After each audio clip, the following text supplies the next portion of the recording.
ಹುಟ್ಟುಹಬ್ಬ ಆಚರಣೆ.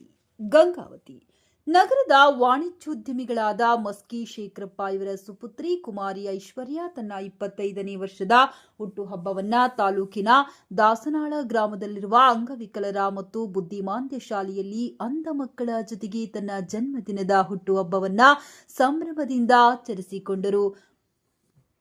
ಮಕ್ಕಳ ಜೊತೆಗೆ ಕೇಕ್ ಕತ್ತರಿಸಿ ಮಕ್ಕಳಿಗೆ ಸಿಹಿ ಹಂಚುವ ಮೂಲಕ ಹಾಗೂ ಇಲ್ಲಿರುವ ಮಕ್ಕಳಿಗೆ ಅನ್ನದಾನವನ್ನ ಸಹ ಈ ದಿವಸ ನಡೆಸಿಕೊಡಲಾಗಿದೆ. ಮಗಳ ಇಚ್ಛೆಯಂತೆ ಹುಟ್ಟುಹಬ್ಬವನ್ನ ಆಚರಿಸಲಾಗಿದೆ ಎಂದು ಕುಮಾರಿ ಐಶ್ವರ್ಯ ತಂದೆ ಮಸ್ಕಿ ಶೇಖರಪ್ಪ ಹೇಳಿದರು.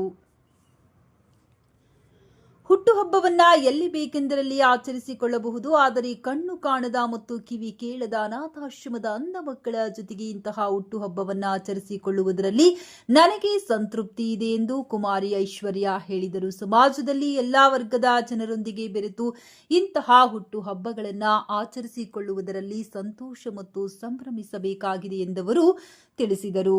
ಈ ಸಂದರ್ಭದಲ್ಲಿ ಶಾಲಾ ಸಿಬ್ಬಂದಿ ಜೊತೆಗಿದ್ದರು. ವ್ಯವಸ್ಥೆ ಮಾಡಿರ್ತಾರೆ. ಶ್ರೀ ಕುಮಾರಿ ಐಶ್ವರ್ಯ ಇವರಿಗೆ ಹಬ್ಬದ ಶುಭಾಶಯಗಳನ್ನು ತಿಳಿಸುತ್ತಾ ಮತ್ತು ಮಸ್ಕಿ ಶೇಖರಪ್ಪ ಇವರ ಕುಟುಂಬಕ್ಕೆ ದೇವರು ಆಯುರ ಆರೋಗ್ಯ ಐಶ್ವರ್ಯ ಕೊಟ್ಟು ಕಾಪಾಡಲಿ ಅಂತ ನಾವು ನೀವೆಲ್ಲರೂ ಆರೋಗ್ಯ